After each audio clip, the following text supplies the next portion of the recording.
सबसे पहले बात करेंगे नैब केसेस की। तो बिलावल भुट्टो जरदारी को 17 मई को नैब में तलब कर लिया गया है। बिलावल भुट्टो जरदारी को पार्क लेन केस में तलब किया गया है। जराये का बताना है कि बिलावल भुट्टो पार्क लेन कंपनी में 25% असासों के हिस्सेदार हैं। नुमाइंदा जियो न्यूज़ एजाज सैयद ने ज्वाइन किया है। एजाज, डिटेल्स क्या है आपके पास? जी, जैसा कि आपको पता है कि जाली अकाउंट्स केस तहकीकात कर रही है एक कंबाइंड इन्वेस्टिगेशन टीम, और ये जो कंबाइंड इन्वेस्टिगेशन टीम है इससे पहले भी साबिक सदर आसिफ अली जरदारी और बिलावल भुट्टो जरदारी को बुला चुकी है। अब बिलावल भुट्टो जरदारी को अलग से 17 मई को तलब किया है नैब ने, और पार्क लेन केस है, पार्क लेन कंपनी का केस है। इसके हवाले से जितना भी लेन देन होता रहा, इस हवाले से बिलावल भुट्टो जरदारी से पूछगिछ की जाएगी। बिलावल भुट्टो जरदारी पहले ही इस बात को तस्लीम कर चुके हैं कि पार्क लेन में वो 25% जो शेयर्स हैं उनके मालिक हैं। अब जो नैब की टीम है उनसे सवाल जवाब करेगी और उनका बयान रिकॉर्ड करेगी। ठीक है, बहुत शुक्रिया एजाज तफसीलात के लिए।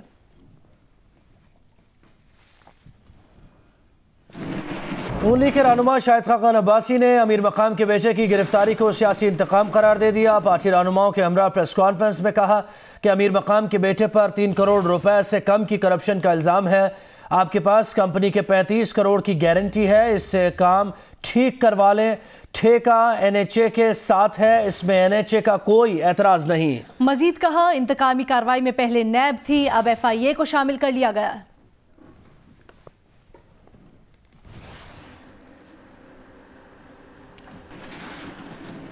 वफाकी काबीना ने टैक्स एमनेस्टी स्कीम की मंजूरी दे दी। ज़राए के मुताबिक नई एमनेस्टी स्कीम में 30 जून 2019 तक असासे जाहिर करने वालों पर 5% टैक्स लगाने की तजवीज़ दी गई।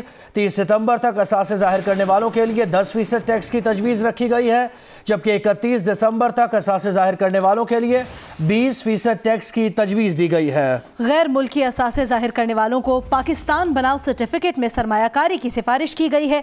इसके साथ गैर मुल्की असासे पाकिस्तान वापस लाने की तजवीज़ दी गई है। रियल एस्टेट सेक्टर को भी टैक्स एमनेस्टी देने की सिफारिश की गई है। 30 जून तक प्रॉपर्टी डिक्लेयर करने वालों पर 1% टैक्स, 30 सितंबर तक प्रॉपर्टी डिक्लेयर करने वालों के लिए 2% टैक्स और 31 दिसंबर तक प्रॉपर्टी डिक्लेयर करने वालों के लिए 4% टैक्स की तजवीज़ दी गई है। स्कीम का इतलाक बेनामी बैंक अकाउंट्स पर भी होगा। बेनामी अकाउंट्स की ट्रांजैक्शन 1 जुलाई 2017 से 30 जून 2018 तक की ट्रांजैक्शंस का इतलाक होगा। इन जो डिक्लेयर्ड सैलरीज हैं वो जाहिर करने पर 3% टैक्स आयद करने की सिफारिश की गई है। साल 2000 में के बाद सरकारी ओहदा रखने पर टैक्स एमनेस्टी स्कीम से फ़ायदा नहीं उठा सकेंगे, जबकि टैक्स एमनेस्टी स्कीम अदालतों में ज़ेर इल्तवा केसेस के लिए नहीं होगी। ज़राए का बताना है कि टैक्स एमनेस्टी स्कीम तमाम अफराद और कंपनीज पर होगी।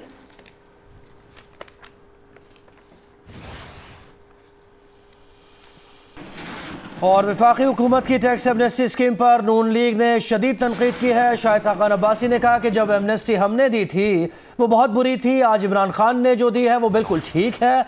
हर साल टैक्स चोरों को मौका नहीं दे सकते। हम चाहते हैं मुल्क में मईशत तरक्की करे, लेकिन हुकूमत की पॉलिसीज तो सामने आई हैं। कल तक इमरान खान और असद उमर एमनेस्टी पर गालियां निकालते थे, आज वही चीज़ ठीक है। आज ये मुल्क की मईशत को तबाह करने के बाद उन्हीं पॉलिसीज पर चलने की कोशिश कर रहे हैं। सबको डर ये है कि इमरान खान यू टर्न ले लेंगे और कहेंगे कि जबान फिसल गई थी। हम चाहते हैं कि मुल्क के अंदर मईशत तरक्की करे, लेकिन हुकूमत की पॉलिसियां तो सामने आए।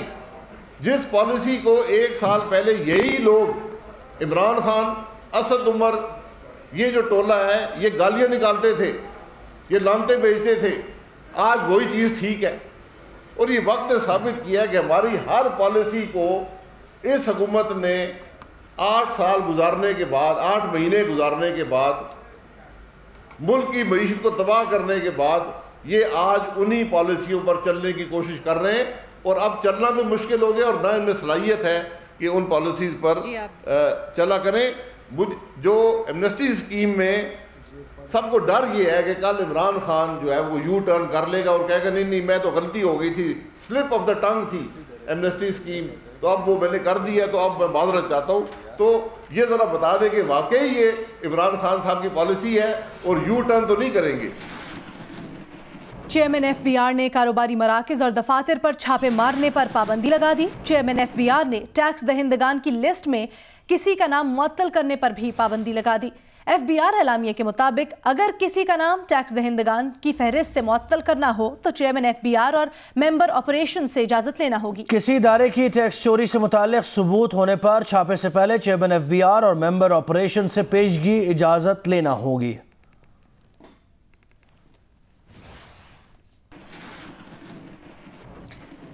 जाली बैंक अकाउंट्स केस की बात करें, जिससे मुतल्लिक मजमूई तौर पर 26 इंक्वायरीज और इन्वेस्टिगेशंस जारी हैं। नैब की 5 इंक्वायरीज और 3 इन्वेस्टिगेशंस में आसिफ अली जरदारी का किरदार सामने आया है।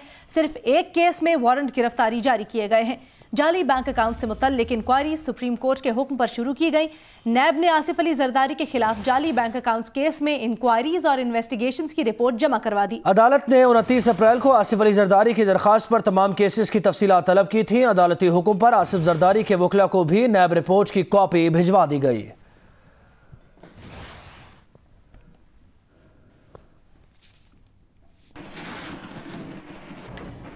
ऑपोजिशन ने कौमी असम्बली का इजलास फौरी तलब करने की रिक्वेजिशन जमा करवा दी। ऑपोजिशन ने रिक्वेजिशन में मुतालबा किया कि दहशतगर्दी की हालिया लहर, IMF प्रोग्राम, होशरुबा महंगाई पर ऐवान का इजलास बुलाकर बहस कराई जाए। रिक्वेजिशन पर ऑपोजिशन के 96 अरकान के दस्तखत मौजूद हैं।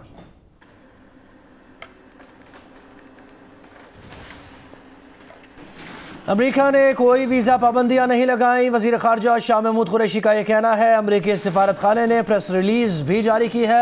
अमेरिका ने गैरकानूनी तौर पर मुकीम पाकिस्तानी पकड़े जिनको वो वापस भेजना चाहता है। कुल 70 पाकिस्तानी खुसूसी परवाज से आ रहे हैं और वज़ारत ख़ारजा ने कहा कि जितने वीज़े अमेरिका देगा उतना ही पाकिस्तान देगा। शाह महमूद कुरैशी ने कहा कि अगर अमेरिका 5 साल का वीज़ा देगा तो पाकिस्तान भी 5 साल का वीज़ा देगा। अमेरिका की साउथ एशिया की स्ट्रेटेजिक पॉलिसी में तब्दीली आई है। अमेरिकी हुकूमत समझती है कि अफगान हुकूमत को मुज़ाकरात की मेज़ पर होना चाहिए। तालिबान अमेरिका से बराह रास्त मुज़ाकरात करना चाहते हैं।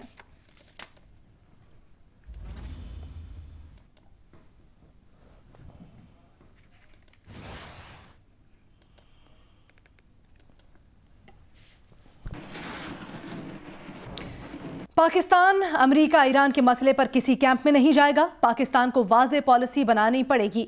पाकिस्तान सबको एतमाद मिलेगा। वज़ीर ख़ारजा शाह महमूद कुरैशी ने कौमी असम्बली की कायमा कमेटी ख़ारजा उमूर में ब्रीफिंग दी और कहा कि गैस पाइपलाइन के मसले पर ईरान से राब्ते में है। गैस पाइपलाइन मुआहिदा आसिफ अली जरदारी के दौर में हुआ। हमारी हुकूमत मुआहिदे को पूरा करना चाहती है। कौमी असम्बली की कायमा कमेटी के इजलास के बाद मीडिया से गुफ्तगू में शाह महमूद कुरैशी ने कहा कि ईरान के साथ अमरीका, मुत्तहिदा अरब अमारात, सऊदी अरब का एक ख़ास नुक्ता नज़र है जिसका असर खित्ते पर पड़ रहा है। अमरीकी वज़ीर ख़ारजा यूरोपीय ममालिक के रहनुमाओं से भी मुलाकातें कर रहे हैं। इस नई सूरत हाल का तज्ज़िया कर रहे हैं। पाकिस्तान सूरत हाल के मुताबिक वाज़ेह पॉलिसी अपनाएगा। ईरान हमारा पड़ोसी है। आज अमेरिका की उनके ताल्लुकात में कशीदगी में इजाफा हुआ है। इस वक्त अमेरिका और यूरोपियन यूनियन का भी उस मुआहदे पर अपनी अपनी आरा है और सेक्रेटरी पोम्पियो उनसे फ्रांस, जर्मनी और ब्रिटेन के वज़ीर ख़ारजा से गुफ्तशुनीद भी कर रही हैं। मिडल ईस्ट के अंदर भी कुछ ममालिक हैं, उनकी अपनी सोच है वीज़ावी ईरान।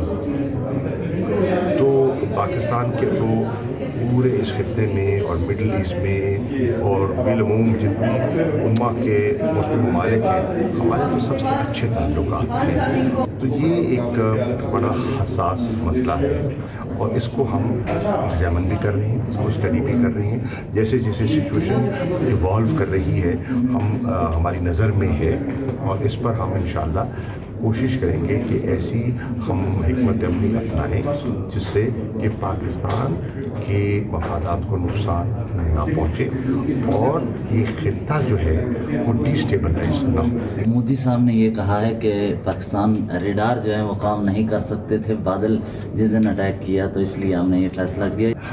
मेरा पैगाम है, अगर रेडार काम नहीं कर रहे थे और 2 जहाज मार गिराए और जिस दिन रडार काम करना शुरू कर दिया फिर क्या होगा।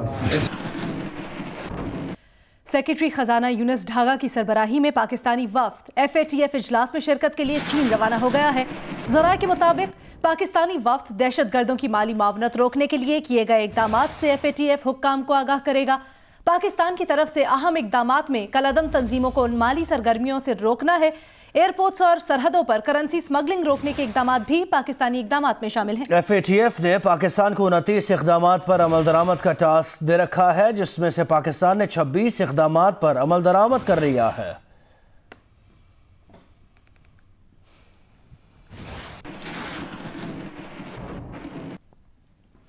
सड़क की तामीर में करप्शन के इल्जाम पर मुस्लिम लीग नून खैबर पख्तूनख्वा के सदर अमीर मकाम के साहबजादे इश्तियाक अमीर को एंटी करप्शन अदालत ने 3 दिन के जिस्मानी रिमांड पर FIA के हवाले कर दिया।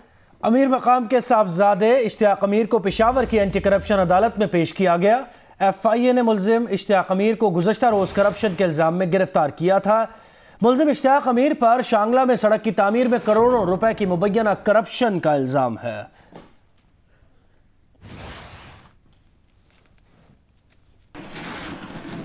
और इस गिरफ्तारी पर रद्द अमल देते हुए मुस्लिम लीग नून की नायब सदर मरियम नवाज का कहना है कि अमीर मकाम के बेटे की FIA से गिरफ्तारी सियासी इंतकाम की बदतरीन मिसाल है। पेशावर मेट्रो में अरबों की करप्शन नजर नहीं आती। मरियम नवाज ने किसी का नाम लिए बगैर तनकीद की कि फिक्र ना करो, तुम्हारा यौम हिसाब भी करीब है और हमारे खिलाफ तो कुछ नहीं निकला, तुम्हारे खिलाफ तो अंबार लगे पड़े हैं। मरियम नवाज ने सोशल मीडिया पर यह बयान दिया है।